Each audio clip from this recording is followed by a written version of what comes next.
taking a quick moment from just beating people up on Marvel Rivals Season 2 to bring you something new for this week.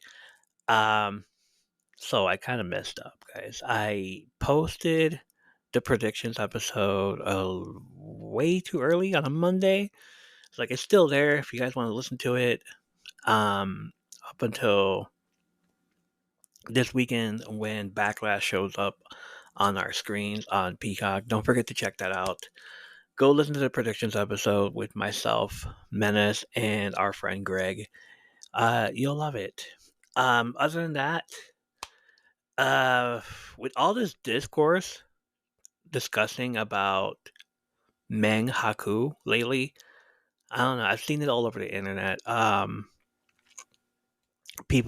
Somebody responded saying that it's all this is lies, it's not true, and all this stuff. There was Jimmy Hart talking about it as well. Mouse of South Jimmy Hart. And then, like, me bringing it up, I was like, I saw Meng, I was freaking at WrestleMania 41, like, jump the barricade and congratulate Jacob too for winning the title from LA Knight. And I'm like, who's gonna stop him? Nobody. Shit.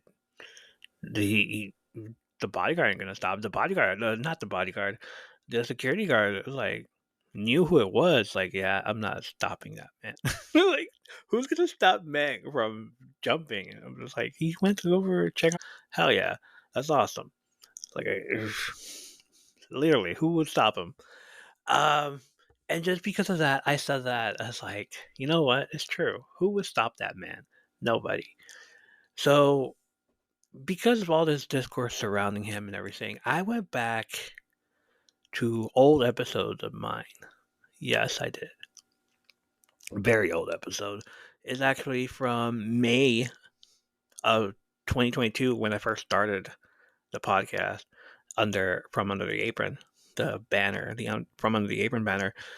Um, and I decided, you know what? I'm gonna repost this episode, even though the co-host at the time is no longer around. Kesheen Booker. I'm still gonna repost it. It was an awesome episode. Y'all need to hear it.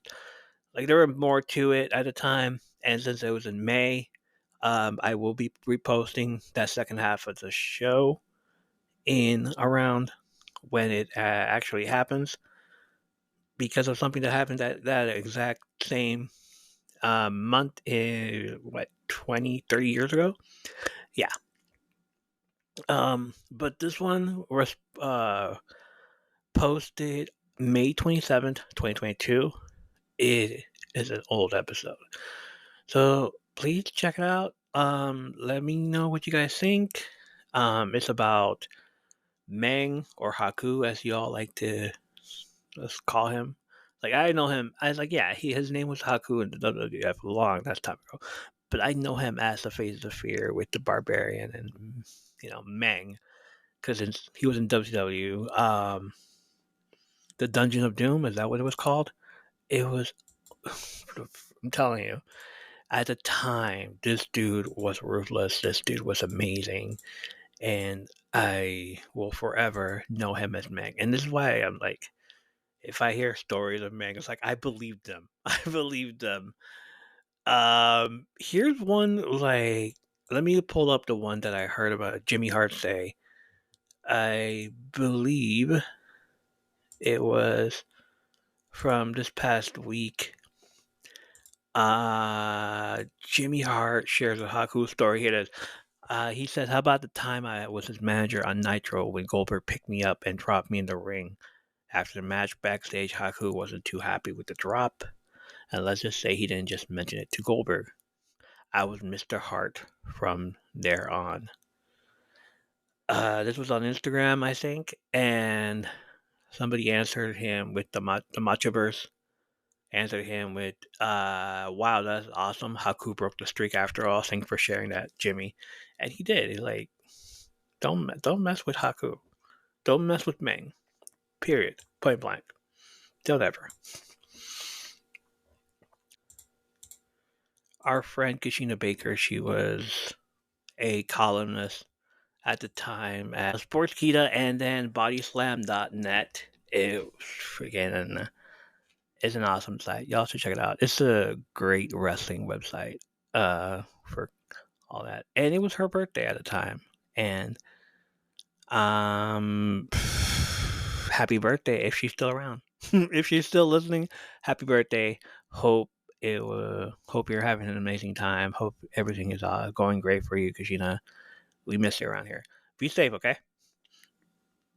And here's the episode. Hope you all enjoy it, and let me know what you guys think. It was me at the time. It was like, I tell you, it was one of those times where I would just, I don't know, like it was 2022. It was one of those times.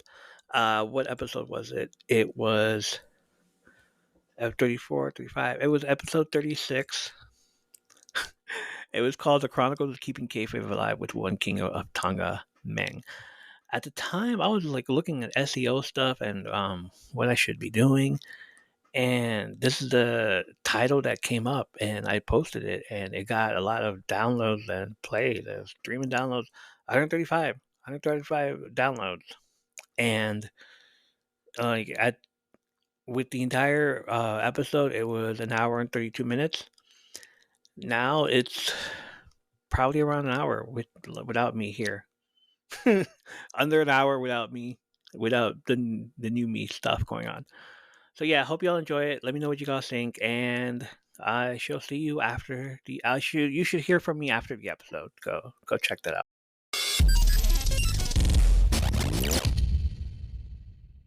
I just would like to start off by saying that this episode does in no way point light at this person in a negative way. I understand that Dark Side of the Ring does this to some of his wrestlers, like Tommy Dreamer and RVD when they were in the Plane Ride from Hell episode. Oh, gosh. Yeah, that one. Yeah, and it painted them in a negative way. We would like to celebrate this person's career, and even the thought of mentioning this person already scares us half to death. Well, scares me half to death after the stories that we may have read or heard. We will be telling you a side story. If you wish to continue on and do your own rabbit chasing and go down that hole a lot deeper, by all means, we will have links to where you can find more stories in the description bio on Spotify. Now, if you're still here, Sheena, are you still around? Yep, still here. Yeah, okay, see, she wasn't scared off. That's cool. Meng, King Tonga, King Haku, Badass Mother. Otherwise known by his real name, Tonga Uli Uli Fifita, has wrestled for WCW, WWE, and New Japan Pro Wrestling. His name is so recognizable that it is also the place of the island he grew up in. From the island, an honor for both parties. Yeah. The man and the island. From the island kingdom of Tonga, went to Tonga College where he played rugby, and at the age of 16 he was part of a group of 6 teenagers sent by King of Tonga to Japan to study sumo. His legacy and reputation precede him. You all heard of Chuck Norris stories. Well, there are Meng Haku stories that would make Chuck Norris seem like fake stories. And from what I gathered on the social media sites, even YouTube and Reddit, all those Chuck Norris stories are really about Meng and Haku. Fair assumption there. Yeah, I'm going to sign off on that one. All right. So let's start off. Many former wrestlers have shared countless of stories throughout the years, since the 80s to even today. Just a few weeks ago on Young Rock, we saw him take a bite out of a guy's nose because he got his in his face and called wrestling fake. Yeah, you don't ever do that. If you ever come across a wrestler that you thought was badass and you asked him who would win the fight, him or Meng, chances are he will look over his shoulder first to see if he's even there. And if that's not enough, you already brought out the evil spirits by just saying his name alone. So he will no doubt say that Meng is more badass than him. Guaranteed. So, let's take a deep dive into the stories. The urban legend that is of Meng. I'm going to throw this out there, like full disclosure. I went into this assignment, this story. My King Haku was not what it is now, certainly. My first exposure to him was when he appeared on AEW alongside his son Hikuleo. Do you remember that around last year? Yes, yes, I do. Yeah, yeah. And that was around the same time that on Broken Skull Sessions and told a story about Tonga, Haku, Ming that we're probably going to get to in this broadcast. And I was like, oh, okay. I gathered that he was like an old head, a mentor figure, but oh, that only scratched the surface. Yeah, yeah. It's like, are you guys still listening out there? Because like just listening, if you think just listening is gonna like affect you for some reason, yeah, it's not. You're safe with us. Believe us. We're not painting him in a negative light. No, he's awesome. No, this is Totally. definitely a celebration. And finding all these stories was a joy because they're like tall tales almost. It's like hearing about like a folkloric figure and painted a much broader picture than, oh, those guys from the Bullet Club, their dad, who's a cute old man. It's like he has a past. Wow. Yes, he does. You want to start it off? Sure. Yeah, I will start with a really great quote from Jake the Snake, if I could find it. I would read it in a Jake the Snake's impression, but I think that make my throat hurt. Oh my. Okay. Let's see. Okay. If I had a gun, said Jake the Snake Roberts, and was sitting inside a tank with one shell left, and Ming is 300 yards away, he's mine, right? Well, the first thing I'm going to do is jump out of the tank and shoot myself because I don't want to wound that son of a bitch and have him pissed off at me. Wow. Oh my. Yeah. Yeah. If you're gonna do the job, make sure the job is done. So in the words of Scream, shoot him in the head. So that is how Jake the Snake Roberts regards Ming, Haku, Tonga, uh, and yeah, go into why exactly he is regarded as so formidable. What did you come across in your research? Um, on March 3rd, 1989, Haku got into an altercation with some men at a Baltimore airport bar who called wrestling fake. So basically all the guys that are called wrestling fake, and he just freaking bashes him. He's like, "This isn't fake." And during the fight, Haku bit off the nose of one of the men. So this happened in 1989. The one that is in Young Rock is from 1996. So like it could have happened like several other times, also to several other different people. His go-to move is to bite the nose. Now I know where Mike Tyson got it from. Right? Yeah, it may be a series of noses. Haku stated, "Yeah, it was in Baltimore Airport. Me and Siba Afi, who used to be in WWF from 1986 through 1988 and was billed as Superfly Afi, the cousin of Jimmy Snuka. They went over and there were lots of baby faces there at the bar. So we went and sat in the outer corner away from them Not to because cut gotta across you, but background on that, in the old days, the baby faces and the heels did not mix. They had their own locker rooms. The baby faces hung out with each other. They tried to maintain that kayfabe tension in real life where possible. yeah, that's pretty much it. Um, when they were ready to close, we had a few drinks, and on our way out, there were five guys just sitting there. Of course, the same thing comes out. the fake stuff. Hey, are you guys with those guys, wrestlers, the fake wrestlers on TV? I said, yeah, I'll show you. And I reached over without thinking. There are four other guys there. He laughs, grabbed his face, and bit his nose off. Then the fight started. Me and Siva kind of cleaned the house there and left. I'll never forget it. Oh, one of his favorite stories, I guess. And yeah, to expound on that, here is what Meng had to say about his feelings at that time about when people would say wrestling is fake. Whether I take your teeth out or take your eyeballs off or whatever it was in those, maybe they're going to kick my butt around, but watch it. I'm coming back and finding you. Those were the days. I'm glad nobody picked up a gun and shot my ass, but in those days, that's how it was. It's my love Wow. for the business. So there you go. All the noses, what have you. He did it all for love. Love of Yeah, wrestling.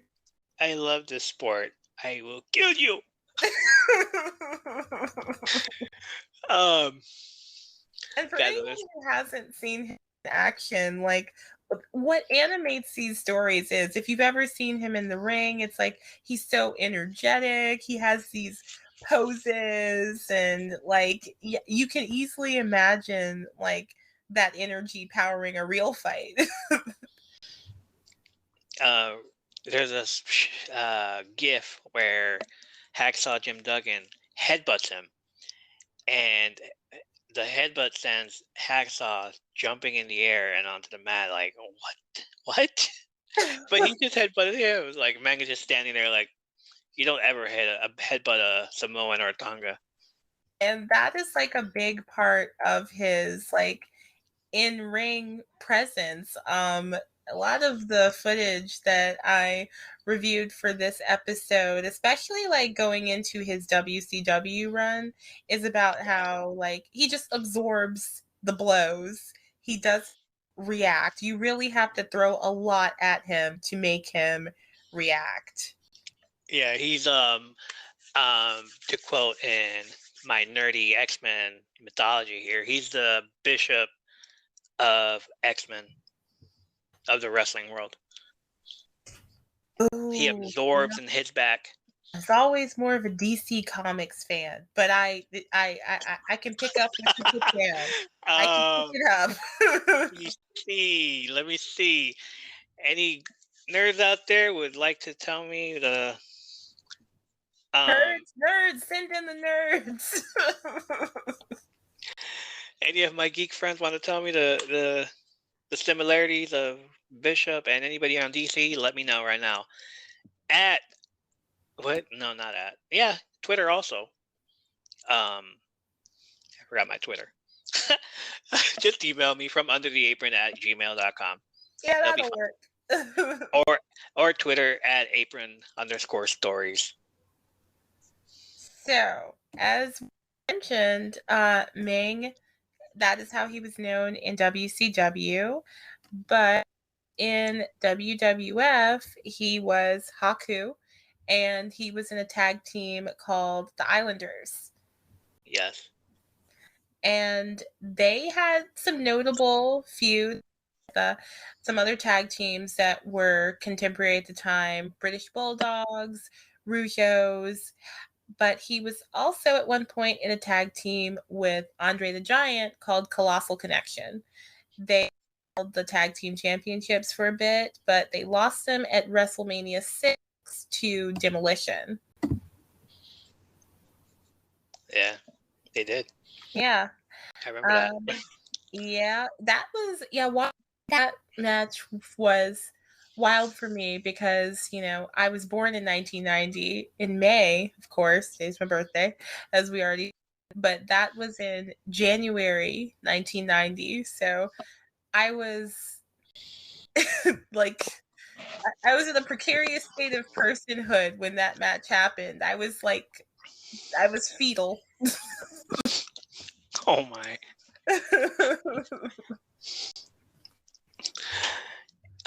Yeah. I'm sure we all have been that way. Yeah, like if anyone asked me, like, oh, where were you? What was your reaction when Colossal Connection lost the tag team championship to Demolition? I can honestly say I was in the fetal position. Oh boy. I was feeling for I was just feeling for Andre the Giant that hard. Yeah, we covered WrestleMania 6 here. While back WrestleMania season. Um, and we were like upset that they gave the belts to Demolition. Obviously, I'm not a Demolition fan, but I was a big fan of Andre the Giant, and of course, who can never love Haku? But it was part of the Heenan family, so you have to boot a guy. Right. So Um, after that loss, 1990, Haku was mostly on the house show circuit and booked in a lot of losses. But 1991, he formed a tag team with the Barbarian, who was a childhood friend. They had actually both been sent to Japan to train as sumo wrestlers at the same time in their teens. mm, yes, they were. Who was it? Sione? Yeah, Sione is freaking awesome too. Like he was one of the other Tonga guys not to mess around with. Meng and then Sione. But Sione was for those that don't know, Sione was the guy that's replaced Samu in the Head Shrinkers back in the 90s. And yeah, he was known as Sione, and then he was also known as the Barbarian, but like he was one of the Head Shrinkers as well. And then he went to WCW and formed a tag team with Meng as one of the faces of Fear. Yeah, I Meng read and about this Barbarian again. era. Faces here. Now, I did not see WCW. You did. So, expound a little on Faces of Fear, what their modus operandi and their image was. Their image was being badass. Like just the same image as always. It's just them being them. Their motive where they were from the Dungeon of Doom, basically a whole group of people set on destroying Hulkamania and everything it represents. Unfortunately, they couldn't get it done, but in the first half, of course, they always were able to get it done. And then, like, all right, Faces of Fear or Dungeon of Doom. In the Dungeon of Doom is Kevin Sullivan's boys, the Meng and Barbarian. So they try to get Hogan to the dark side. He did. He dabbled on the dark side. He even wore black, and this is pre NWO. It's like way before NWO. So that happened. Um, a couple months after that, well, a few weeks after that, Hogan destroyed them. He did everything. He did the whole come back from the dead and everything, and he wore the red and yellow for a few months, and then July happened, and we all know where that went. Oh, no, do But tell. NWO. Ah, okay. But that didn't stop Meng and Barbarian from still being the roughest, toughest tag teams in WCW. Like that, even Kevin Nash and Scott Hall were like, "Nah, we're good. Nah, we good, man. We good. We're good." Yeah, speaking of Kevin Nash and Scott Hall, I was reviewing footage for preparing for this episode, and I came across Ming's 1999 match against Bret Hart, which was interrupted by Kevin Nash and Scott Hall, and it was a bit of a jam, honest. Do you remember that one? No, I don't think I do. Yeah, it was actually a WCW World match. Bret Hart, who was the current champion at that time, against Meng. And what was so great about the Bret and Meng portion of that segment is I love how Bret Hart was selling for him.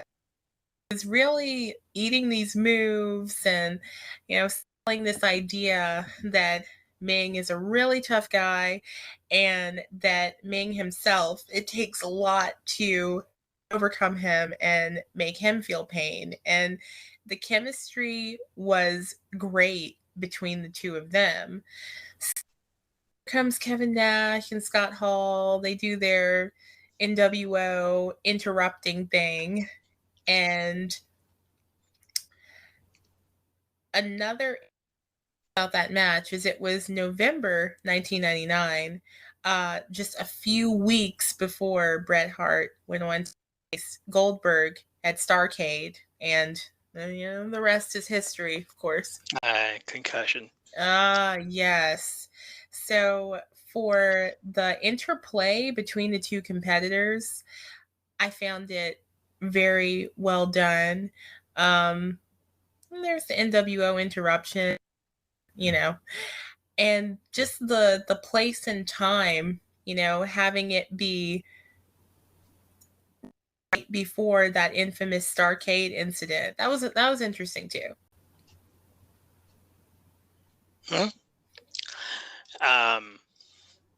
Here's a Kevin Sullivan story.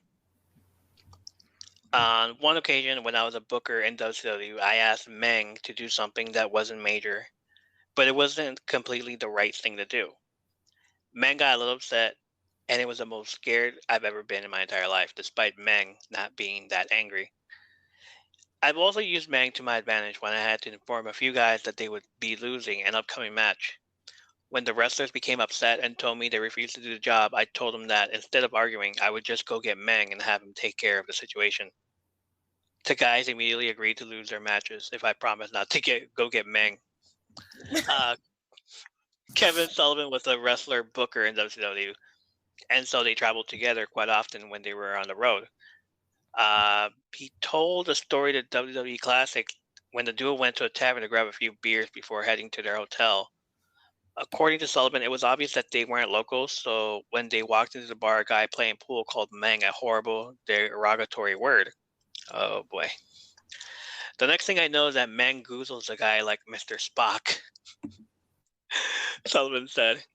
It was fast and furious. He then grabbed another guy who tried to get involved and knocked him unconscious.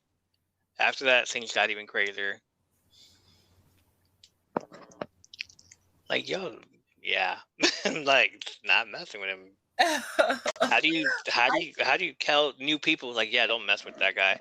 I came across that one too, that basically Ming was his fail safe to get people to leave the building when they'd be fired. I love it. It's not we're gonna get security. It's don't make me go. That's something. There's another story that stands out. Now this one, it's under some debate. The Jesse Barr story, the Puerto Rico story. Yeah, go ahead.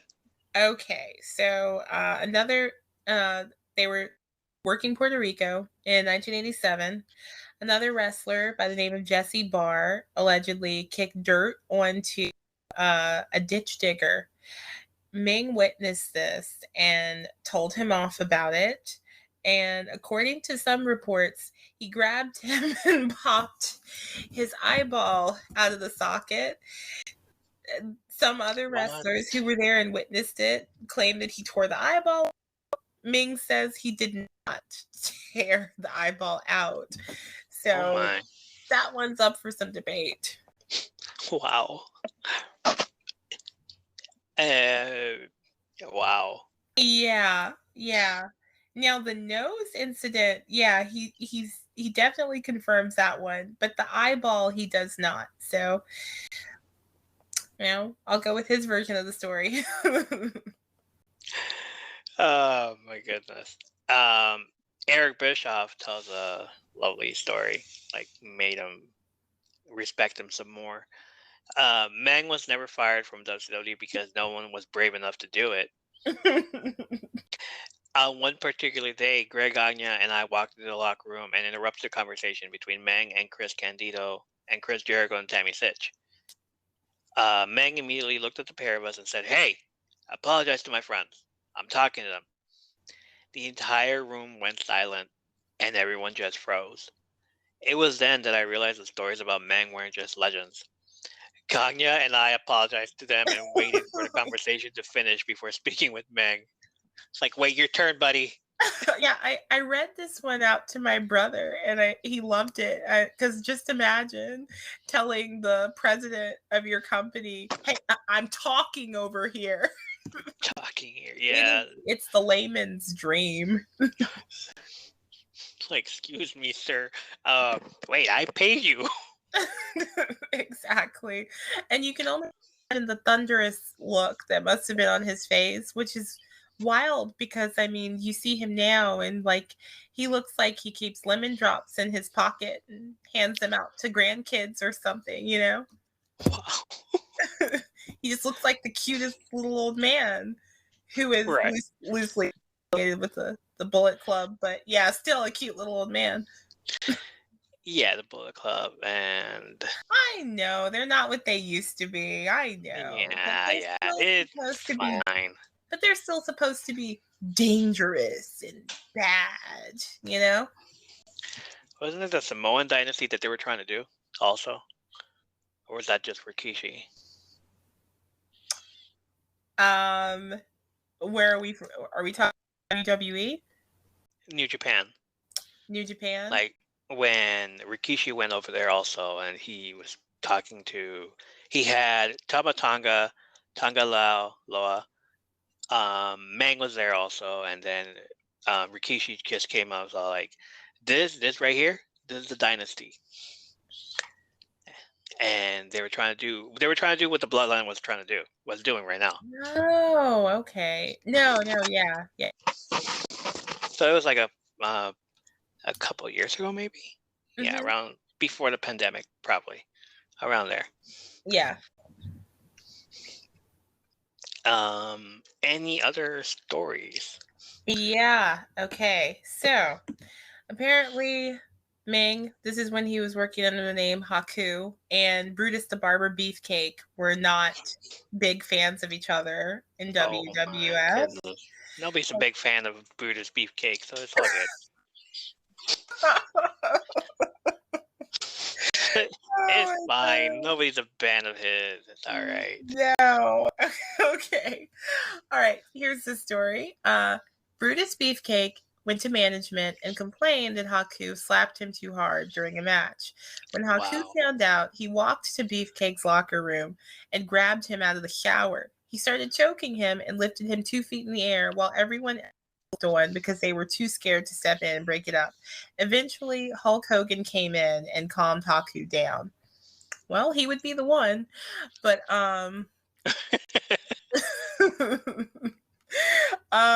yeah, that happened. And what's funny is this is ages before he, implements the Tongan death grip, but this is kind of it in real life. The Tongan death trip is real. Apparently, Um, one of the Road and Warriors, I can't remember who was Hawk or Animal, but yeah, they told a rather long-winded story. The gist of which was basically they saw him do the Tongan death grip in real life. wow, Yeah. that's funny. Um, Going back to what Barber Brutus said, yeah, snitches get stitches, buddy. You should know that by now. Oh my gosh. I mean, that's such an arbitrary complaint for a wrestler to make, right? Like, He hit too hard. Really? yeah, You're in wrestling, dude. chopped me. Like, no kidding, buddy. His only friend came to help him. I told you nobody likes him. No, no, I mean, like, that's verbatim. Yeah. It's only like he's followed Hogan's career all since they were born, I guess. But like the icing on the cake is him trying to bring Hogan back, and instead of getting the tag belts, Hogan gets the championship belt at WrestleMania 9.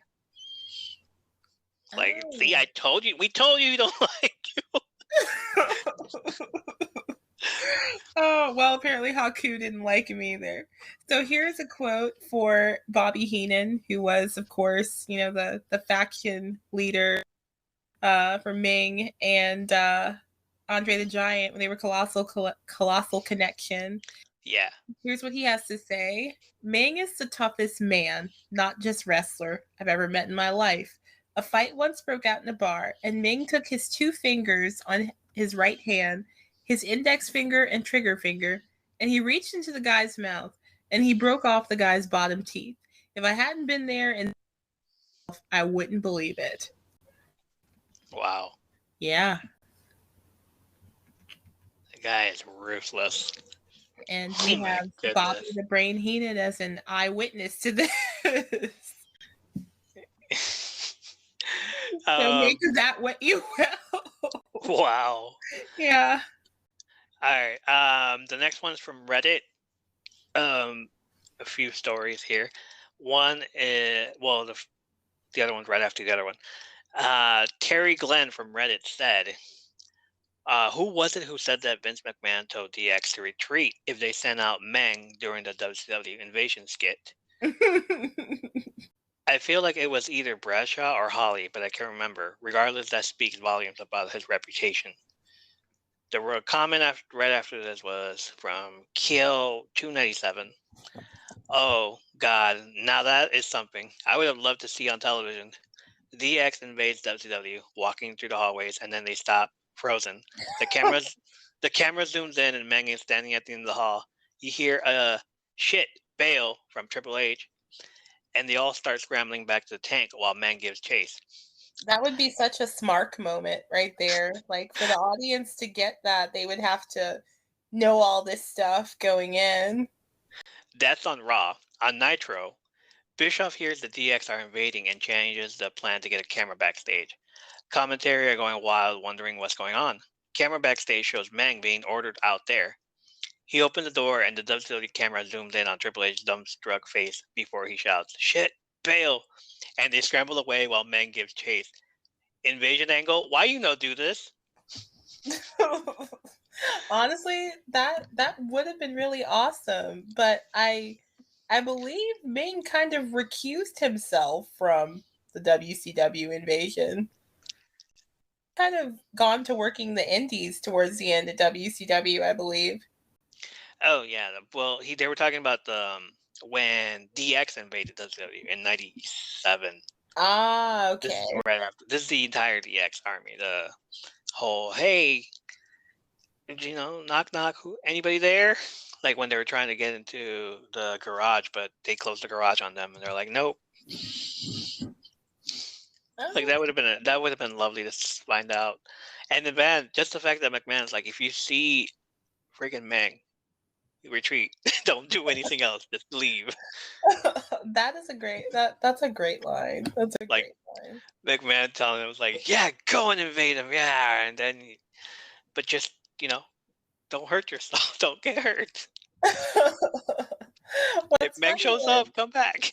What's funny is here's Meng's idea of his reputation. He's quite wrestlers just want to throw my name out for the heck of it. I think we were all tough. You had to make people believe that in wrestling for us to make money, for us to have all those angles on TV and to bring them back for all this good stuff. Everybody was tough those days to make money at the business.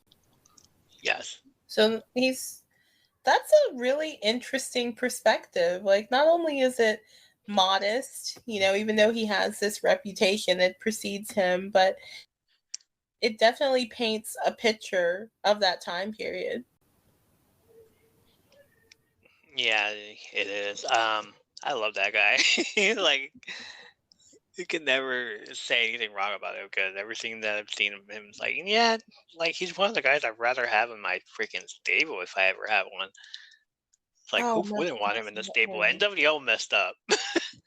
Literally Like, reading all these stories, it's like I just found myself wishing I was Haku. I'd love to walk into a room and people know I can do that stuff. It's like they'd be like pulling out the chair for you.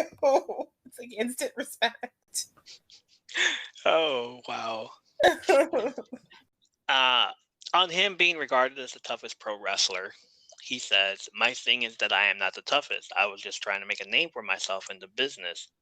Coming in from a third world country, the family is waiting. The island is waiting because we were sent to Japan to represent the country. So the spirit is still there. So when you represent the country with the way we live in the sumo world, you are a samurai. And we came to the United States, my goodness, the language.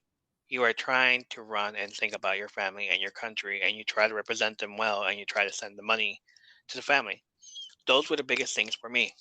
It's not that I am the toughest, but because I am a protector of my family, of my country. I had a samurai mentality, a third world mentality, who always looked back and never forgot where he came from. It wasn't because I wanted to be the toughest, but things happened, and I'm sorry that they happened. Aw. So, see, guys, he apologizes. Yeah, what's interesting about that is that many sumo wrestlers, that it calls to mind for me that many sumo wrestlers actually do not come from Japan. Like a lot of them come from other countries and go into this profession, which is so revered in Japan as one of their like most traditional arts. So there's that. But also I can relate to it personally because I grew up in a really rural community where there weren't a lot of jobs. So everyone there basically has to commute for work. And when I was 18, I started helping to support my family in a town that was a ways out from where we lived. And it was an army town on one side, and on the other, it was kind of the hood. So, like, you do develop this mentality. I'm not taking any crap because I'm here for my family, and anything that happens, it's all in the pursuit of me providing for them and looking out for them. So, yeah, that mentality really does tough. It does. Um, any more stories? Oh yeah. Okay. Okay, go Let's ahead. How see. many more you have? I I'm got one done. from DiBiase here. All right. So this is from the $1 Million Man. You know, Oh, Cameron Grimes' mentor. Ah, but not really. He betrayed him. One time, we were in a rough part of St. Louis. Everyone had been drinking, and a large fight broke out, which resulted in the police showing up. Meng had had a few drinks, but saw the fight break out, so he started trying to break it up. In the process, police thought he was part of the fight and maced him and then handcuffed him. Meng was caught behind his back, looked at the police, and snapped the handcuffs. wow. So that's downright cinematic right there. That's a great moment. It's like a movie moment. Yes, it is. Look what I can do. Like, are you guys done? Did you guys find your guy? Yeah. All right, here. Here's your handcuffs back. Like, sorry, I broke them. Hey, he's as you said, he's doing it for the family. So just think Fast and the Furious, okay? It's all about family. Oh my. Oh no. And here's one from Rick Steiner, which again involves Meng and the police. Meng fought police officers. They shot him with mace, and he closed his eyes and sucked it in. He just opened his mouth and took a deep breath. Oh wow. Like Yeah. remembering that one time that Miss Elizabeth maced him, and he's just standing there like that's not going to do anything to him. Yes, I saw that footage and I'm like, okay, this shows where WW they had a different tactic than WWE. They kind of liked to blur the line between the real and the backstage and the on stage. Everyone within that world, they would have known about Ming and the Mace story, and they worked it in. Yeah, they did. Yeah, Oh, hilarious. like having the wrestlers, go by their government names, in WCW. It's not Diesel and Razor Ramon anymore. It's Scott Hall and Kevin Nash. They blurred those lines, kind of kind of cheek at times, but also subversive at times, kind of trying to destroy that fourth wall. Perry Saturn was asked, Who would win in the fight between the Barbarian Meng, Scott Norton, Jim Duggan, Fit Finley, Scott Steiner, Rick Steiner, and himself? Without hesitation, Meng. Nobody else would stand a chance, not even a question. He could kill everyone without blinking, and there is nothing anyone could ever do about it. Nothing anyone could do about it. I love that. I love that. And Like, finally, right? And finally, Arn Anderson has said if he chose to be, this man would be a world champion by now and would have no contenders. Yeah, I can't remember what it was, but some speculated, a few wrestlers have speculated, yeah, that Meng probably could have done great in MMA if he had decided to go that route. Like he's one of those people that if booked right, he would have been a world champion. He would have been a world champion in WWE, WCW, ECW if he, oh my gosh. If he had gone to ECW, he would have just destroyed everybody there. Oh wow. Some people don't need carte blanche. You know? Wow. Yeah. Like, but here is where I came into awareness of Meng, or Haku, if you will, Jericho's Broken Skull session story. So let's see. This is from a period when Chris Jericho and Haku were pretty tight. They traveled together often. And to Steve Austin, he related, Chris Jericho did, that he and Haku were on their way to a show in Acapulco. The security guards at the airport Mexico City were giving Chris Jericho a hard time. They restrained him. He was trying to wriggle free. He elbowed a security guard who fell. So they drew their guns. And here comes Haku barreling through and fighting off these armed security guards. Wow. Yeah. So they are then a jail cell that is actually in the airport. And a mysterious figure comes to their aid, instructs them to basically give him all the money they have, and he can help them out of jail. So, you know, better that than a kick in the seat of the pants, they figure, and give him the money.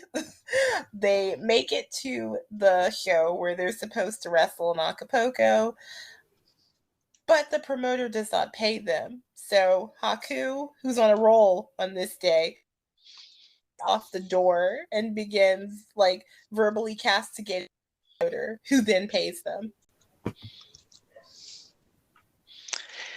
Wow. Yeah, this was all one day. Wow.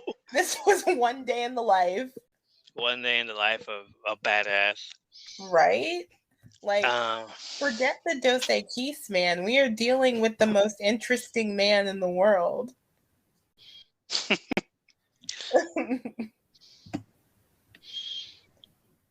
But, like, what I find interesting is that he doesn't consider his reputation all that incredible. It's just like, oh, yeah, we were all tough. You know, we were all tough back then.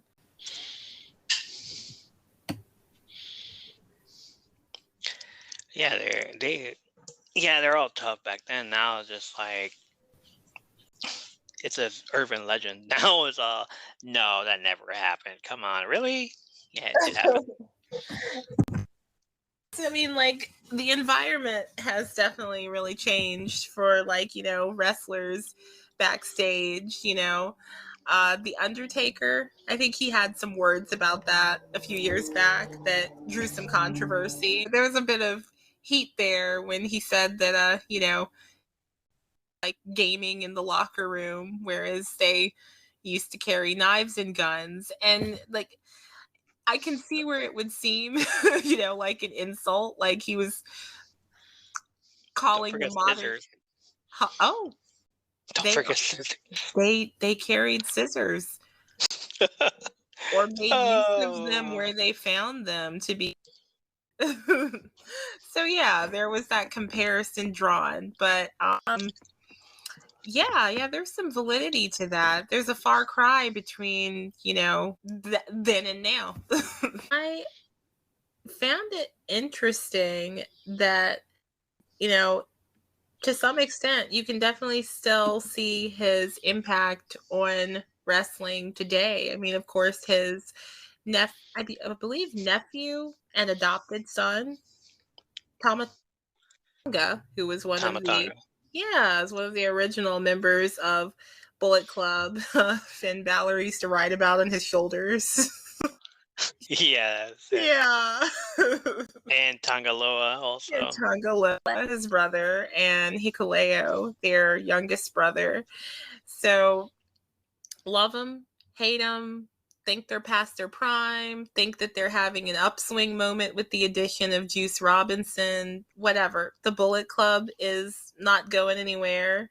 And that t shirt alone is one of New Japan Pro Wrestling's biggest properties. So, Wow. yeah, Yeah.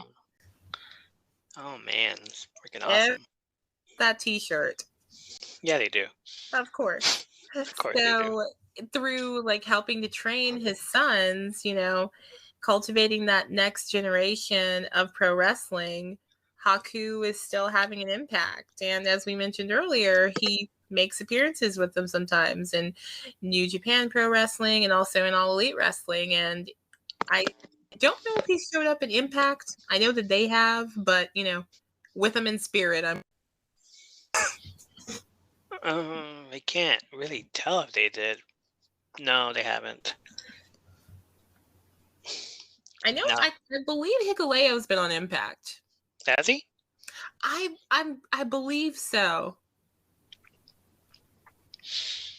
I'm about 89% sure about that one. 89%. Yeah. Okay. Thank you to everyone who listened to that very special episode of From Under the Apron, my third place podcast, wrestling episodes. Old episodes from back in 2022. I should do that more often. Just like repost more old episodes. They were fun to do at the time. We had some awesome takes. It was myself, my best friend Michael, and a columnist from BodySlam.net, Kesheen Booker, who like just came on. I checked her out. We talked and everything, and like we started talking about wrestling, and like she hung out with us for a bit. So it was fun at the time. Thank you for everyone to listen to that. You guys are freaking amazing. To everyone in the M3P universe tuning in, whether you're rolling through in your car, watching from ringside, your phone, or chilling on the top rope of your couch, thank you for being a part of a magnificent, awesome, little messy, magical, always packed with heart time. Spread the word, cut your own promo, tell your crew to join the faction, share a slice of this episode like it's The Rock's famous pie, because we all love a little Rock's pie. Um, the M3B podcast is cooking up something you just can't ignore. Don't forget, we'll be right back here next time, bringing you more chaotic goodness, spicy hot takes, whisper soft ASMR, Pokemon lore, Marvel Rivals career chaos, and the kind of no holds barred deliciousness you didn't even know you needed. Right here on my third place podcast, where community, creativity, and a whole lot of chaos always collide.